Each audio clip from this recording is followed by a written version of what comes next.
श्री जी steno Vrindavan Ramdhari Gupta खंड 2 प्रतिलेखन संख्या 102 गति 100 शब्द प्रति मिनट प्रारंभ करें।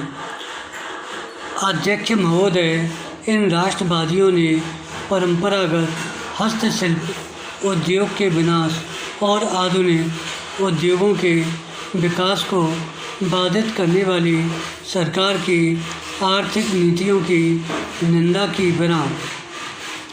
उनमें से अधिकतर ने भारत की रेलों, उद्योगों और चाय कॉफ़ी के बागानों में लगाए जाने के लिए बड़ी मात्रा में विदेशी पूंजी के आयात पर इस आधार पर विरोध किया कि उसकी वजह से भारतीय पूंजीपति दब जाएंगे और साथ ही भारत की अर्थव्यवस्था पर, उसके शासन तंत्र पर ब्रिटेन की जकड़ और मजबूत होगी। बहरहाल उन्हें यकीन था कि विदेशी पूंजी के निवेश ने न केवल वर्तमान बल्कि भावी पीढ़ियों के लिए भी एक गंभीर आर्थिक और राजनीतिक खतरा पैदा कर दिया है। बहरहाल उन्होंने विदेशी पूंजी को देश से बाहर रखने के लिए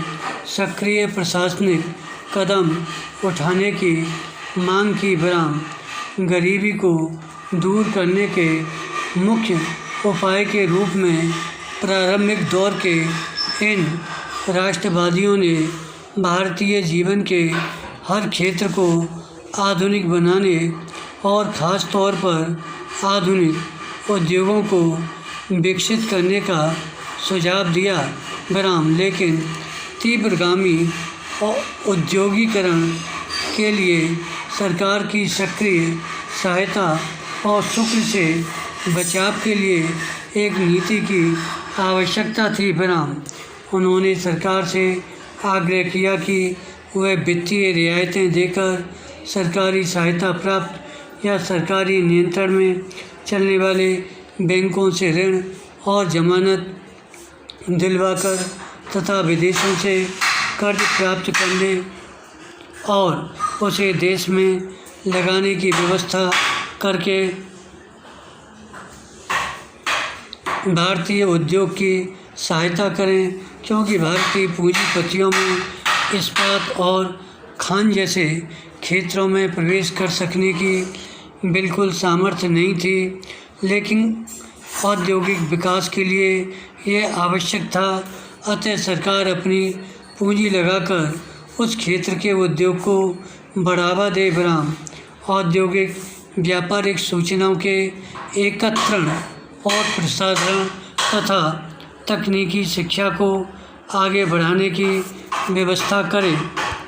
भारतीय उद्योगों को बढ़ावा देने की दृष्टि से उन राष्ट्रवादियों ने माध्यम के रूप में स्वदेशी के विचार को भी प्रचारित किया। बहरहाल सन 1877 के शाही दरबार में गणेश वासुदेव जोशी हाथ की बुनी विशुद्ध खादी की पोशाक में उपस्थित हुए थे। सन 1896 में महाराष्ट्र में एक प्रभावशाली स्वदेशी आंदोलन आयोजित किया गया था, जिसमें छात्रों ने खुलेआम विदेशी कपड़ों की होली जलाई।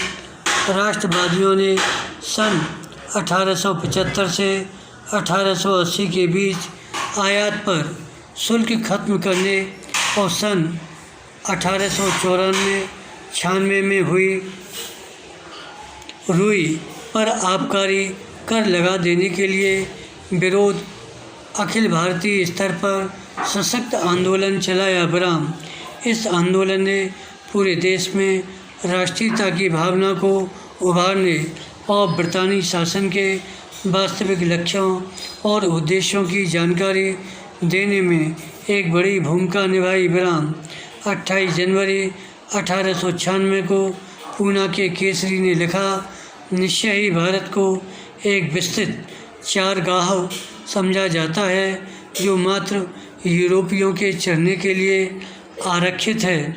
बनाम भारतीय राष्ट्रीय कांग्रेस के एक भूतपूर्व अध्यक्ष ने विधानमंडल में सन 1896 में कहा, गो भारत ब्रितानी सत्ता की शक्तिशाली बाहों में विदेशी खतरे से सुरक्षित है।